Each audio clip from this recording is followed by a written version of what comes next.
paz seja convosco. Estamos entrando nessa semana, a semana mais importante para os cristãos, a Semana Santa, a semana da paixão de Cristo, onde o Senhor Jesus Cristo, Ele se entrega corporalmente, porque a gente sabe que Ele foi crucificado antes da fundação do mundo, mas Ele se entrega corporalmente para cumprir primeiro a palavra de Deus, para cumprir tudo que foi designado pela palavra, através dos profetas, através dos homens de Deus, e em consequência nós somos salvos através da remissão dos pecados, através da salvação e do sacrifício de Cristo. Nós vamos estar nos reunindo na sexta-feira pela manhã, 9h30 da manhã. A gente tem um tempo para a gente falar um pouco sobre essa sexta-feira santa, e nós vamos ter o nosso culto de domingo à noite, falando também sobre ressuscitou. Pode colocar aí no quadro do louvor, por favor, a ressuscitou. Tá? Tem que ser, a gente tem que mostrar a nossa alegria pela ressurreição do nosso Salvador. Semana passada, estivemos meditando sobre o tema Jesus, o lugar de adoração. Não há mais um lugar específico, não há mais um monte, não há mais um templo. O versículo que ficou da semana passada foi João 4, verso 21, que nós estudamos na semana passada, que Jesus lhe disse: crê em mim, mulher, vem a hora em que nem sobre esta montanha, nem em Jerusalém adorareis o Pai. Através do sacrifício de Cristo nós somos livres. Nós temos livre acesso ao Pai, algo que antigamente era apenas designado, permitido aos sacerdotes. É uma benevolência, uma graça do Senhor sobre as nossas vidas. Nós temos livre acesso ao Pai através de Jesus Cristo. Nós devemos adorá-lo em todas as situações, em todos os lugares. Devemos adorá-los em palavras, devemos adorá-los em cânticos e principalmente através das nossas vidas. É uma tecla que a gente tem batido culto após culto. Nós precisamos colocar em prática aquilo que o Senhor tem nos ensinado. Não pode ficar simplesmente no âmbito do nosso coração. A palavra de hoje tem como título: Conhecendo Jesus para adorar a Deus. Não há como você adorar a Deus sem conhecer Jesus. Jesus é a manifestação terrena, carnal do Pai, e é o único caminho de você conhecê-lo. Quero convidar você a abrir a palavra de Deus no Evangelho de João, capítulo 4. Evangelho de João, capítulo 4.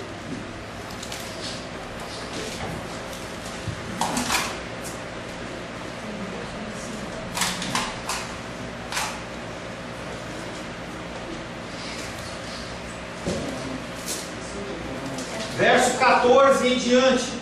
Evangelho de João, capítulo 4, nós vamos ler do verso 14 em diante. Lembrando todo o contexto que nós já analisamos por outros domingos. Jesus Cristo, ele vai até aquele poço com sede, na hora do almoço, um calor por volta de 45 graus. Aquele calorzão, depois de andar um tanto, ele manda os seus discípulos comprar comida. 12 homens comprando comida. E ele se senta na beira daquele poço e espera que aquela mulher chegue. Quando ela vai tirar água, no horário totalmente fora do normal, que as pessoas tiravam no começo do dia e no fim do dia, que era um tempo mais fresco, e ele olha para aquela mulher e fala assim: dá-me de beber. Nesse contexto, nós continuamos lendo a partir do versículo 13. Afirmou-lhe Jesus: quem beber desta água tornará a ter sede. Aquele, porém, beber da água que eu lhe der nunca mais terá sede. Pelo contrário, a água que eu lhe der será nele uma fonte a jorrar para a vida eterna. Disse-lhe a mulher: Senhor, dá-me dessa água para que eu não mais tenha sede, nem precise vir aqui buscá-la. Disse-lhe Jesus: vai, chama o teu marido e vem cá. Ao que respondeu a mulher: não tenho marido. Replicou-lhe Jesus: bem disseste, não tenho marido, porque 5 maridos já tiveste, e esse que agora tens não é teu marido. Isso disseste com verdade. Verso 19: Senhor, disse-lhe a mulher, vejo que tu és profeta. Nossos pais adoravam neste monte, vós, entretanto, dizeis que em Jerusalém é o lugar onde se deve adorar. Disse-lhe Jesus: mulher, Podes crer-me que a hora vem, quando nem neste monte, nem em Jerusalém adorareis o Pai. Vós adorais o que não conheceis, nós adoramos o que conhecemos, porque a salvação vem dos judeus. Mas vem a hora, e já chegou, em que os verdadeiros adoradores adorarão o Pai em espírito e em verdade, porque são esses que o Pai procura para seus adoradores. Deus é espírito, e importa que os seus adoradores o adorem em espírito e em verdade. Até aqui, palavra do Senhor, amém? Senhor, em nome de Jesus, lemos a Tua palavra que é rica em ensinamentos. Nós estamos aqui, Pai querido, para ouvir a Tua voz. Nós estamos cansados de discursos humanos, nós estamos cansados, Pai, de ouvir, Pai querido, homens falando do seu coração, mas nós queremos nesta noite ouvir a Tua voz, ouvir o Teu recado santo. Pai, me coloca à Tua disposição como instrumento do Senhor, um instrumento incapaz de, sem nenhuma dignidade, Pai querido, de proferir as Tuas palavras. No livro de Apocalipse, Pai querido, as pessoas olhavam, os anjos olhavam e falavam assim: que não havia sido encontrado ninguém digno, nem embaixo da terra, nem acima da terra, de abrir o livro, mas havia um que era Jesus Cristo, que era o digno. Eu me coloco na Tua presença, Pai querido, carente do Teu Espírito Santo, pedindo que Tu me uses como instrumento da Tua vontade. E aos meus irmãos e às minhas irmãs, independente da idade que eles tenham, eles possam receber um recado, Pai querido, ao seu coração, dirigindo, mostrando o caminho que devem seguir. Em nome de Jesus, amém. Glórias a Deus. Nós estamos dando continuidade a esse texto de João capítulo 4, que fala do texto da mulher samaritana. O primeiro versículo que nós vamos estar meditando é João 4, 22, dentro da sequência que nós estamos estipulando, e diz o seguinte: vós adorais o que não conheceis, nós adoramos o que conhecemos, porque a salvação vem dos judeus.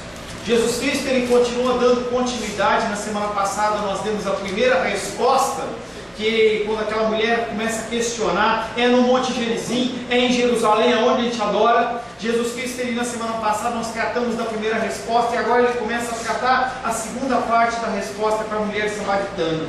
Jesus, ele não faz um pronunciamento direto com respeito a por quais motivos devia se adorar em Jerusalém ou no Monte Gerizim. Ele não entra nesse mérito, não é isso que é o importante. Entretanto, apesar de não falar de um lugar físico, ele faz uma distinção. Mulher, eu não vou falar de Jerusalém, eu não estou preocupado com o Monte Gerizim, mas há uma diferença entre os judeus e há uma diferença entre os samaritanos. Jesus insiste que eles adoram o que eles não conhecem.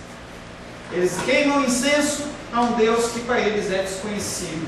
Talvez um Deus similar ao que o apóstolo Paulo, lá na subida, lá no Areópago, ele começa a falar assim: olha, vocês adoram a tantos deuses, mas eu quero falar desse Deus desconhecido, esse Deus que vocês não conhecem, porque os gregos, eles adoravam a toda uma infinidade de deuses, e para evitar que algum Deus ficasse esquecido, eles construíram um altar, dizendo um altar ao Deus desconhecido. Então, para aquele Deus não ficar irado, porque ele não estava recebendo adoração. E o apóstolo Paulo fala: é esse Deus que eu quero falar para vocês. Os samaritanos, eles tinham todo um processo de adoração, mas eles não sabiam quem eles adoravam. Nós já falamos, eu vou repetir durante a palavra, eles faziam parte de um conjunto de povos em que eles adoravam 5 reis e mais o Deus de Israel. Ou seja, a adoração deles era para tudo. Era uma adoração perdida, não era uma adoração focalizada, porque o nosso Deus, ele não dá a glória dele a outros deuses.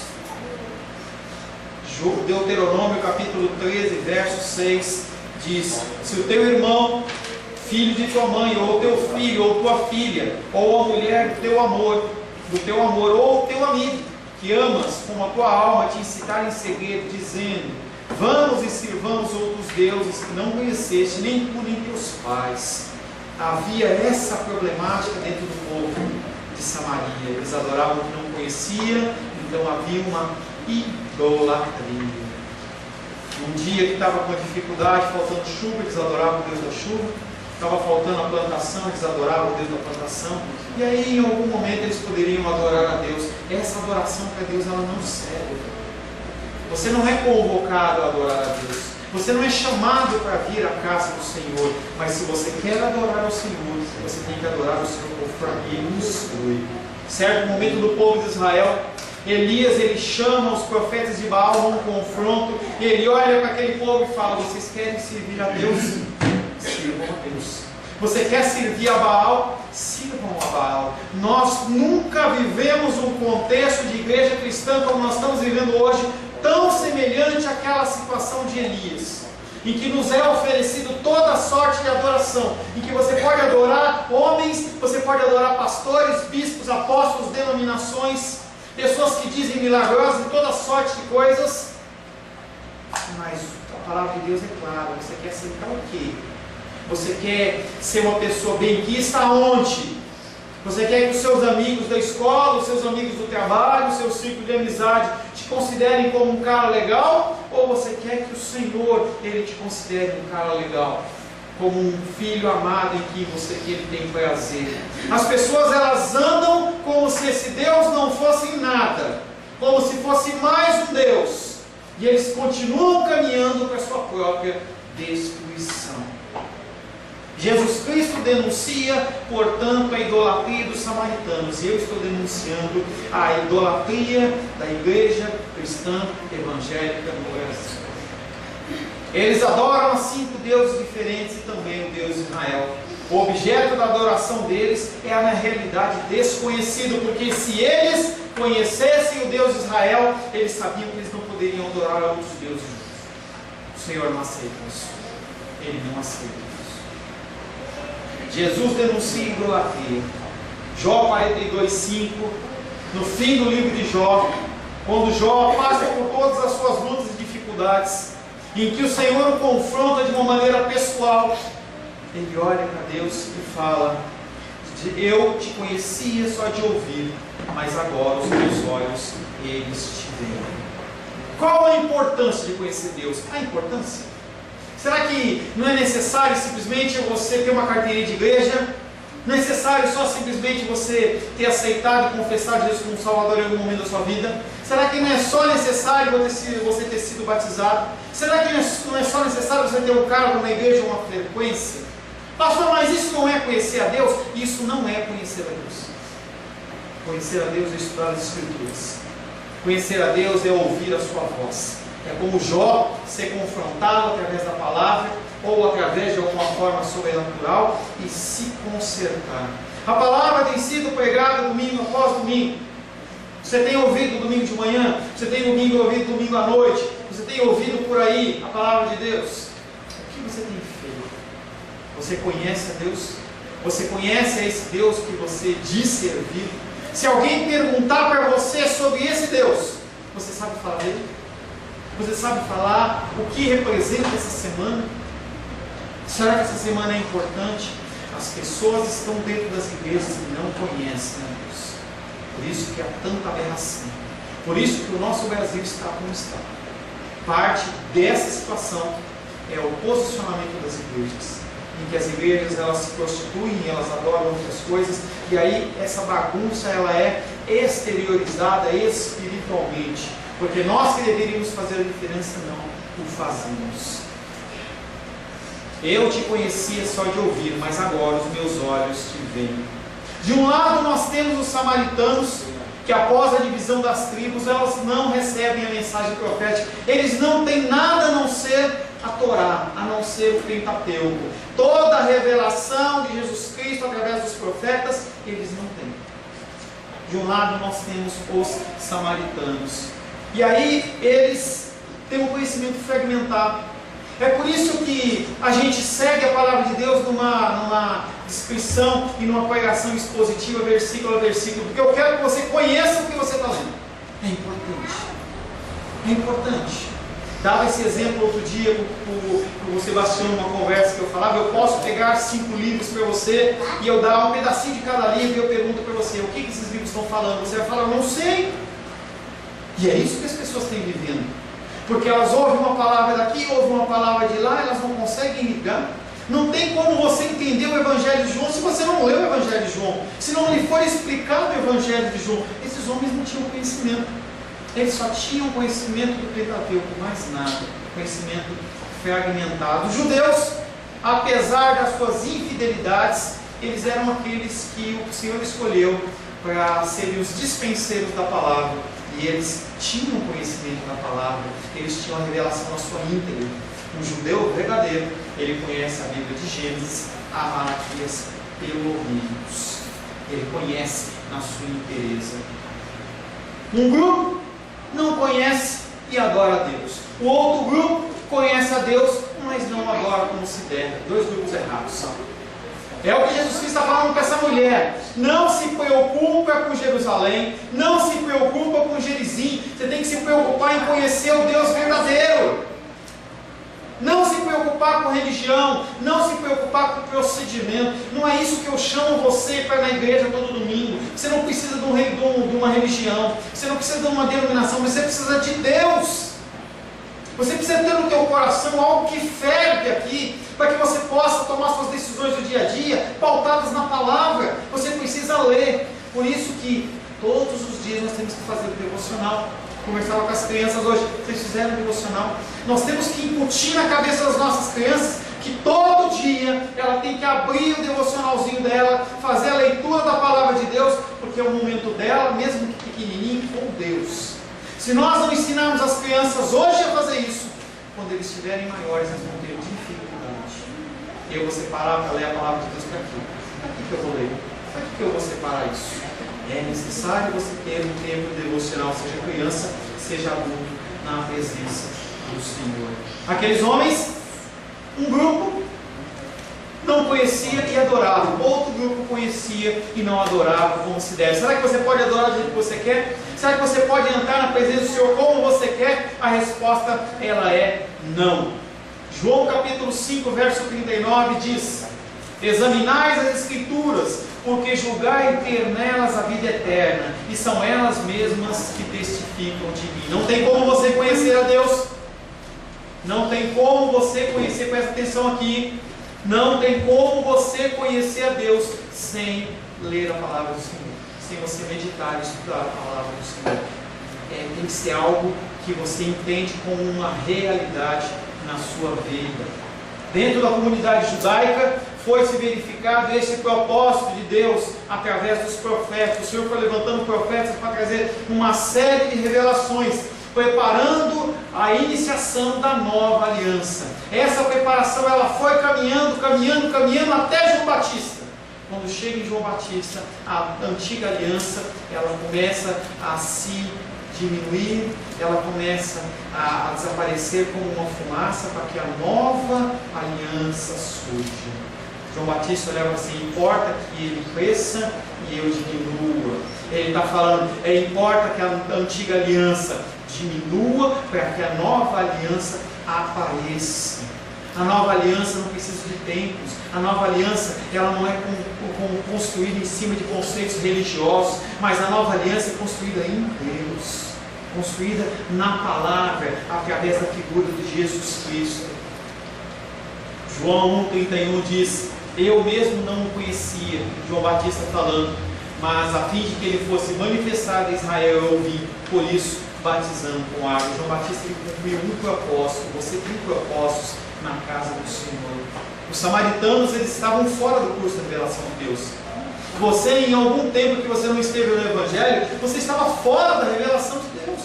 Você não conhecia. Se você lesse, talvez você fizesse algumas orações religiosas, mas você não entendia o que era falado. Esse entendimento ele só vem a partir do momento em que o seu espírito ele é recriado. Você tem o espírito recriado. Você consegue discernir coisas espirituais.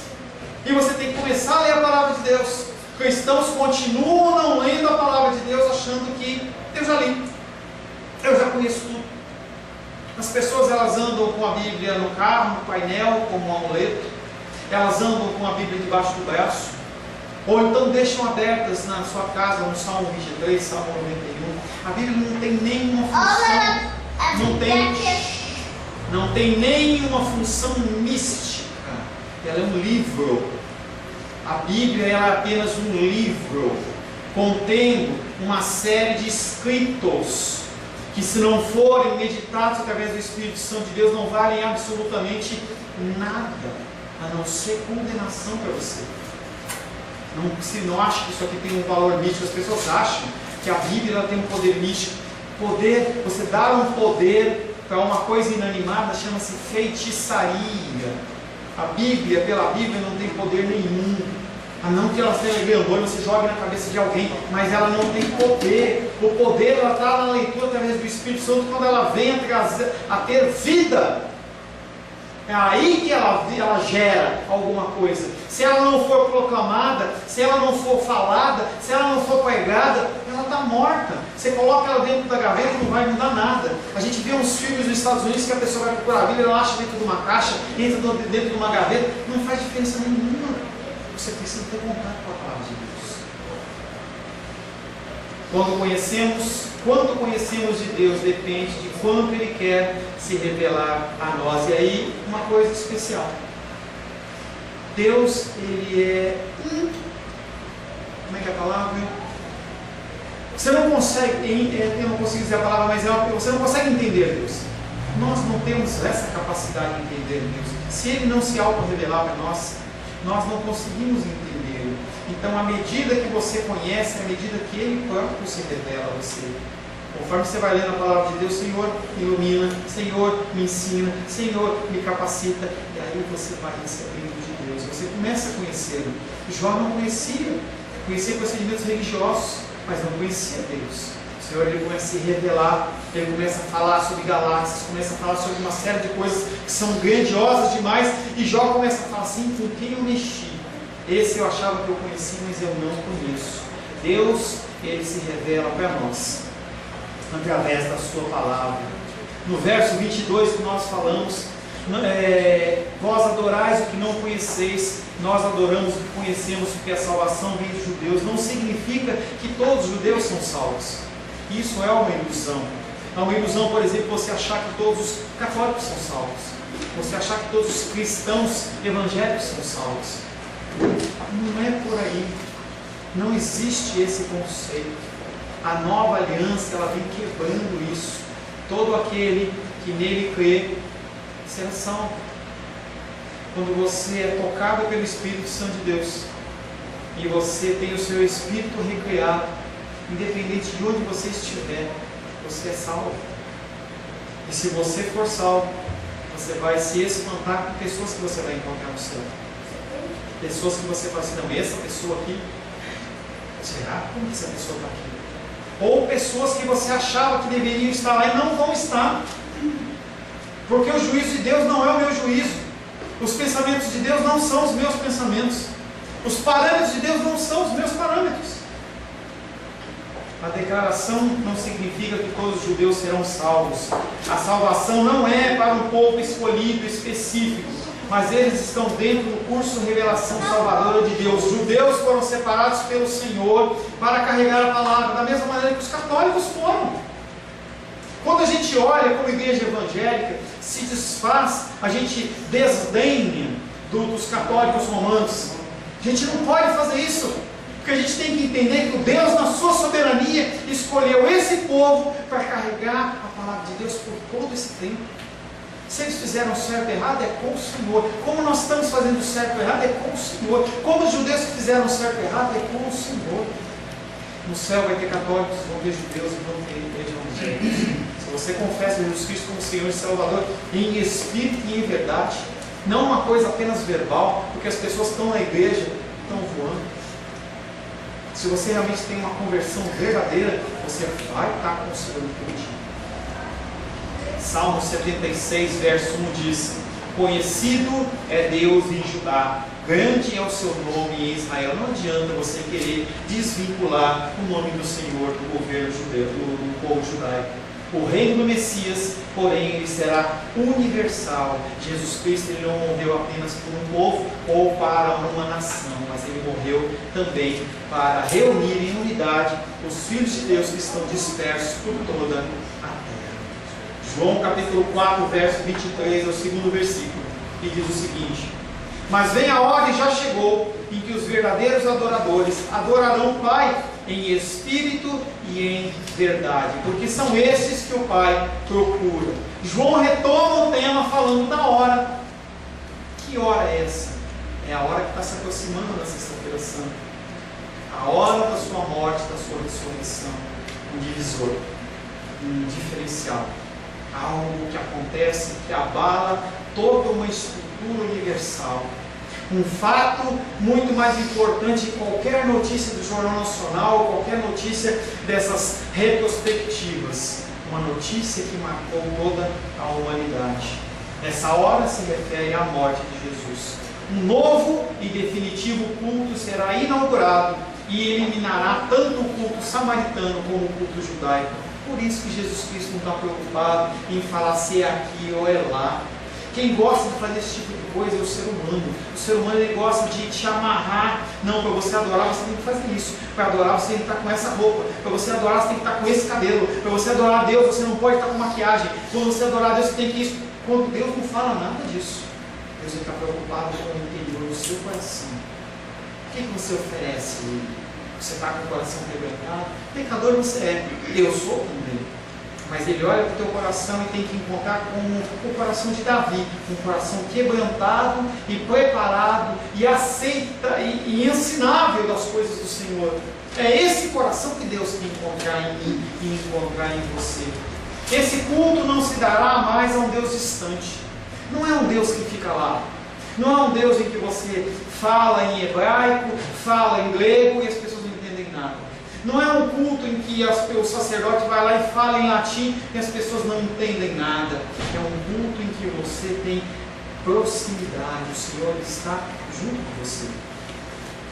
Os templos fabricados, eles são então excluídos. O Senhor apresenta a prática do amor. O que é apresentado pelo Senhor como culto que Ele gosta, chama-se amor. Isaías 61 fala dos templos. Assim diz o Senhor: o céu é o meu trono, e a terra o estrado dos meus pés. Que casa me edificareis a vós, e qual lugar do meu repouso? Você acha realmente que essas 4 paredes aqui, ou qualquer templo que você possa vir, é suficiente para acomodar o nosso Deus? As pessoas estão construindo templos de 10 mil pessoas, 15 mil pessoas, cada vez maiores. Você acha que um templo como esse, ele consegue fazer caber Deus? Nosso Deus, ele tem o universo como estrado dos seus pés. Algo que as pessoas elas tentam imaginar, instâncias, criam velocidades, anos-luz, mas a mente humana não consegue abarcar o tamanho desse Deus. E nós achamos que podemos colocar Deus dentro de um salãozinho desse, de 60 metros quadrados. Ele está aqui como um ser onipresente, onipotente, onisciente. Ele está aqui porque tem verdadeiros adoradores. Ele está aqui porque tem pessoas que adoram realmente a Ele. Mas nós não podemos colocar Ele aqui dentro. As pessoas elas acham que elas podem conter Deus. Elas acham que elas podem conter o Espírito Santo. Ou inventar, ou limitar a ação do Espírito Santo de Deus. É engano. É engano. Os templos fabricados são então excluídos. Dar culto ao Pai é colaborar em sua obra criadora, estando a favor do homem. O culto verdadeiro que você tem que oferecer a Deus é o seu procedimento com o teu próximo. Não é o tempo que você está aqui. Porque você fica aqui 1 hora por mês, por semana? É isso? 2 horas por semana? Quantas horas você tem na semana? Você tem acesso aos seus familiares, seus professores, seus alunos, as pessoas que você faz imposto de renda, as pessoas que você pensa, por que você acha que Deus ele te colocou onde você colocou? Você acha que Deus, ele, como nós, fazemos planos e os planos podem dar errado? Por que você acha que Deus colocou onde você está? Por que você acha que Ele te dá acesso a pessoas que você tem acesso? O Senhor, Ele espera que você colabore com a sua obra criadora, agindo em nome dEle. Jesus, antes de falar do reino para a mulher samaritana, o que Ele fez? Você lembra? João capítulo 4, verso 7. Ele não entrou falando de messianidade, ele não entrou falando de adoração, ele entrou dando a oportunidade dessa mulher de servir a adoração. Primeira coisa, nós temos que servir as pessoas. É isso que Deus pede. Deus pede que a gente olhamos para o próximo como se estivéssemos olhando para nós mesmos. Estava falando ontem lá no culto de mulheres, a Diana falou assim: eu tenho sido constrangida, porque eu olho para mendigos na rua e eu não faço nada, e o meu coração fala, alguém vai fazer alguma coisa, e o Senhor constrange ela falando, fala assim, não é para você fazer. O Senhor tem colocado situações na nossa vida, pessoas precisam da nossa ajuda, financeira também, mas muito mais de uma ligação, de uma palavra, mas financeira também. Estava aqui um pastor amigo meu, lá de Planaltina, teve algumas dificuldades com o aluguel, ele teve que fechar a igrejinha, quando ele congregar, ele cuidava, uma igrejinha pequena assim, ele começou a fazer cultos nos lares, e agora eles conseguiram retomar um lugar, e eles estão precisando de ajuda financeira. Ele mandou essa mensagem aqui no meu WhatsApp. Eu tenho duas possibilidades, ou eu ouço a voz de Deus, e eu falo assim, não, nós como igreja, ou nós como corpo de Cristo, ou eu como pessoa, posso ajudar ele um pouco, 50, 100 reais, quanto quer que seja, ou eu simplesmente posso falar assim, não, eu não vou me mover, deixa esse dinheiro comigo, o Senhor me deu, eu que ganhei, eu não vou mexer nada. Opções como essas são colocadas na sua vida todos os dias. É nesse momento que você mostra que você realmente adora a Deus. Não é na igreja, não é na hora do louvor, é na hora que você está perante os seus filhos. Pessoas precisam da sua ajuda. O que você tem feito? A expressão aplicada ao pai é muito forte. O pai procura, indicando o seu desejo, o seu interesse em encontrar esta espécie de culto. Tal é a urgência do amor, do seu amor. O pai anseia pelo bem do homem e demonstra isso entregando o seu filho. João capítulo 3, verso 16, porque Deus amou o mundo de tal maneira que deu o seu Filho unigênito para todo que nele crê não pereça, mas tenha vida eterna. E aí eu quero fazer um pequeno apêndice, uma pequena observação. Quando você lê um versículo como esse, em que fala que Deus deseja, falava isso hoje pela manhã, mas eu vou repetir. O Deus deseja, Deus tem interesse, Deus se arrependeu. Gente, nós como seres humanos, nós não temos como observar uma coisa nova sem estabelecer uma comparação. Se você for comer uma feijoada, e você já comeu a feijoada lá no Chile, estou com saudade. Cara de pau. Você come a feijoada, naturalmente você vai estabelecer uma comparação.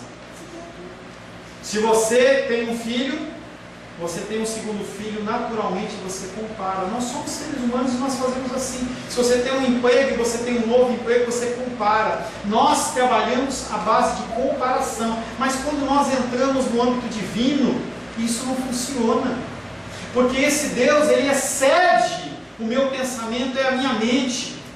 E aí quando Deus fala, dentro da língua dele, que ele se arrependeu, ele não está falando um arrependimento humano, de que ele se arrependeu porque ele cometeu um erro, cometeu um engano. Quando ele, no texto de Noé, ele fala assim, ele se lembrou de Noé, não é que ele tinha esquecido, porque ele não esquece de nada. Simplesmente, além da falha na tradução, a dificuldade na tradução, o homem, quando recebe a palavra de Deus, ele tenta exprimir da melhor maneira possível, fazendo uma comparação. Só que Deus, ele não tem esse arrependimento como um arrependimento maculado pelo pecado, como o meu pecado e o seu pecado.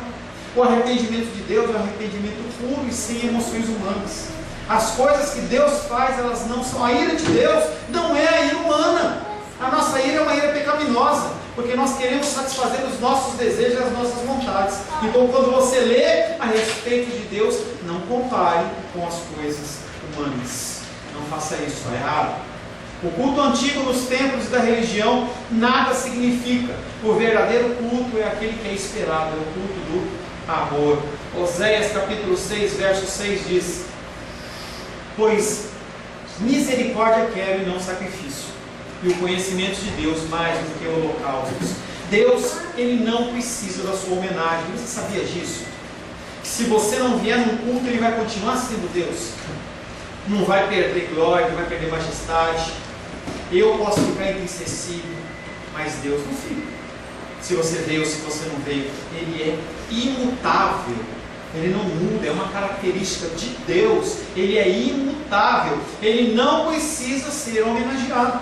O culto que Ele exige é aquele que é ensinado através da palavra.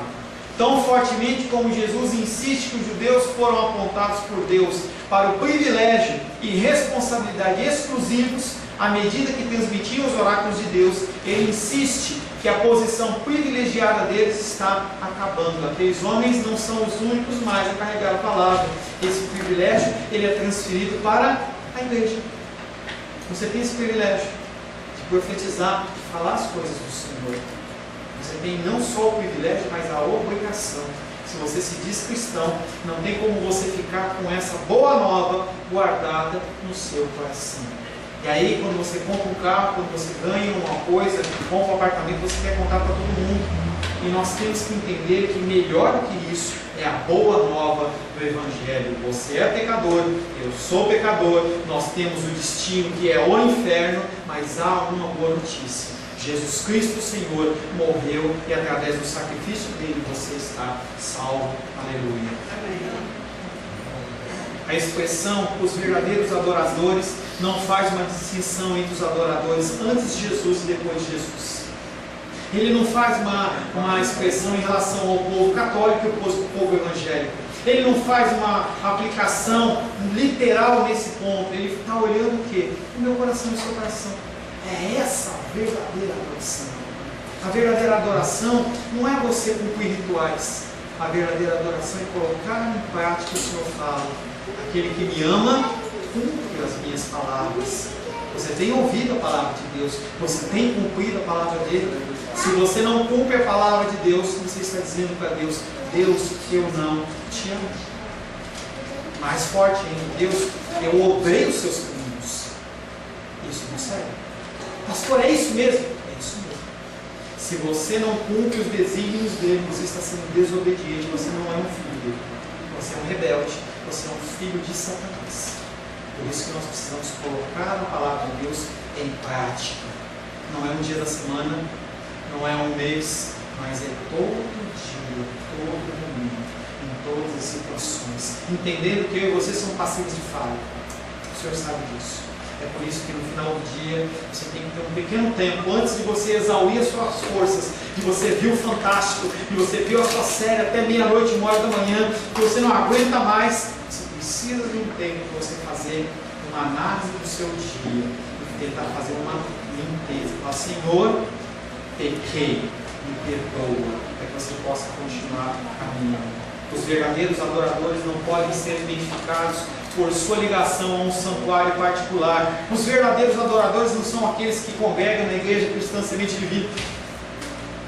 Que você pode ser um verdadeiro adorador estando aqui, ou estando na Assembleia de Deus, ou estando na Presbiteriana, ou estando na Batista, onde quer que você queira, onde você esteja. Você pode ser um verdadeiro adorador.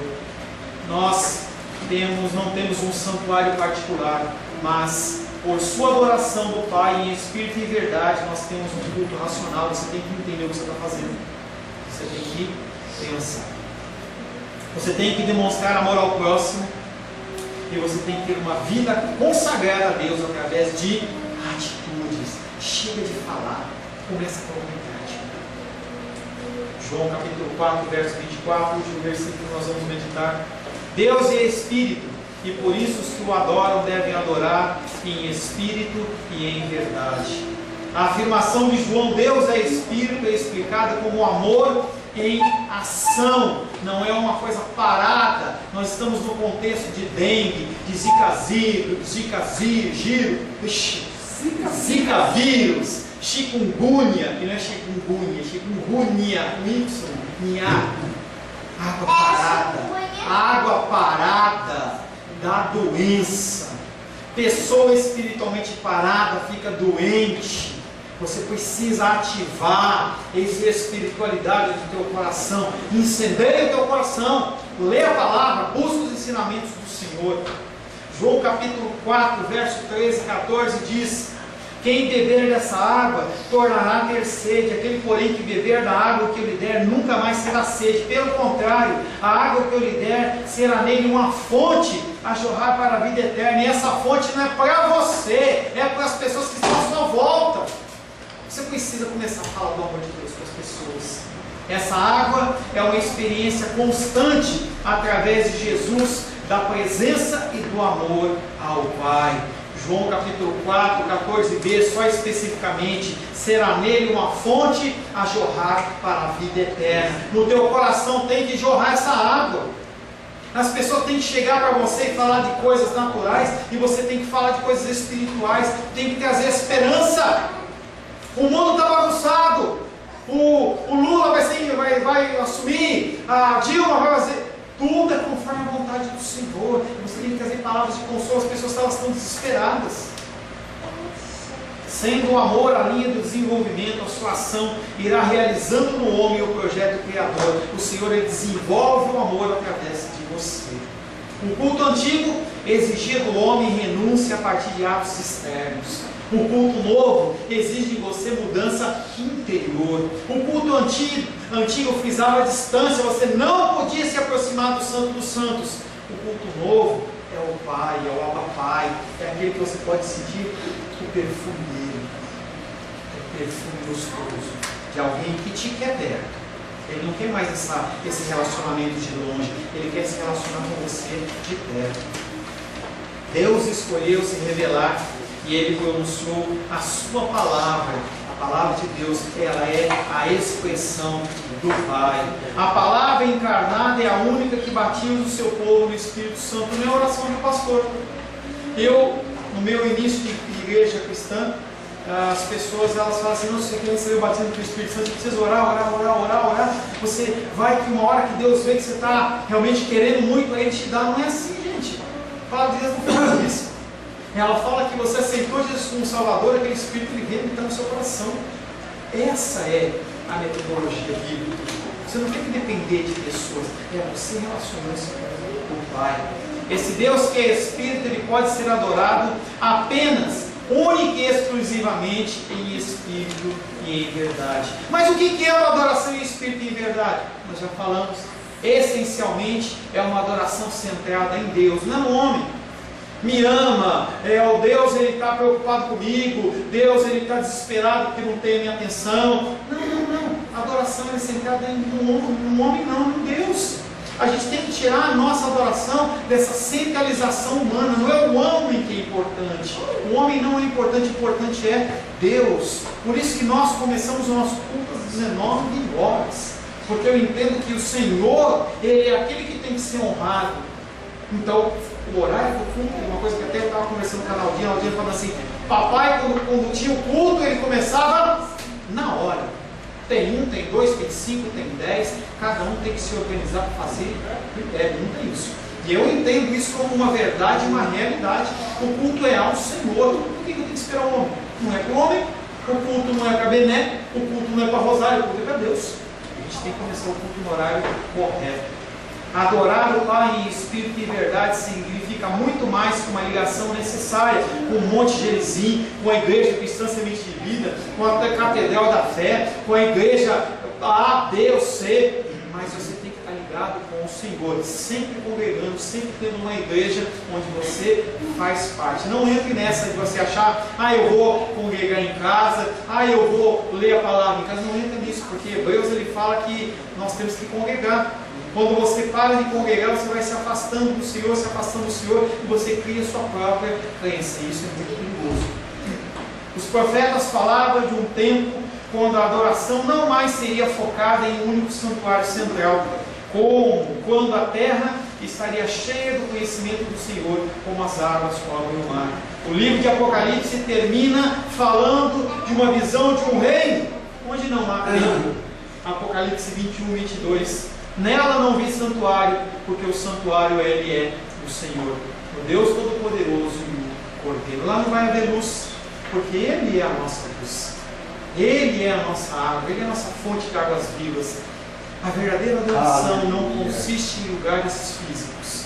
Aqui, Madeira, eu falo para vocês, A gente tem zelo pelo que o Senhor nos concede através de doações, através de dízimos e ofertas que os irmãos entregam, mas não tem vida nenhuma. Se a gente sair daqui, pode-se fazer uma pizzaria como era antes, pode-se criar um prostíbulo aqui. Enquanto nós estamos aqui como filhos e filhas adoradores do Senhor, o Senhor está no meio. Isso que importa. O cumprimento daquela visão de Apocalipse ainda não aconteceu na sua plenitude, mas mesmo assim Jesus insistiu, por intermédio da sua missão, que essa hora estava chegando. A hora está chegando. Você está preparado? Se o Senhor voltar hoje, você vai com Ele ou você fica?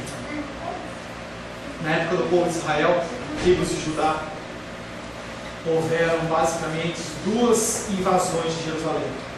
A primeira levou-se a nata da população, levou a realeza, levou Sadraque, Mesaque, Abednego, levou Daniel, levou Ezequiel.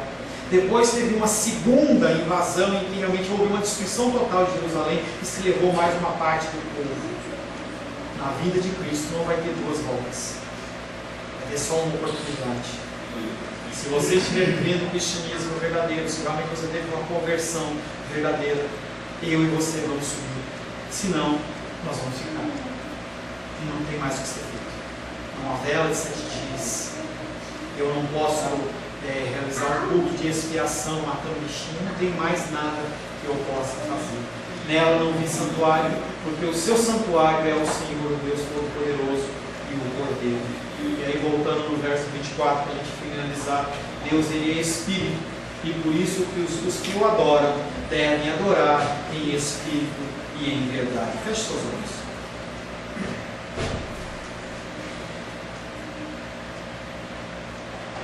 Senhor Deus,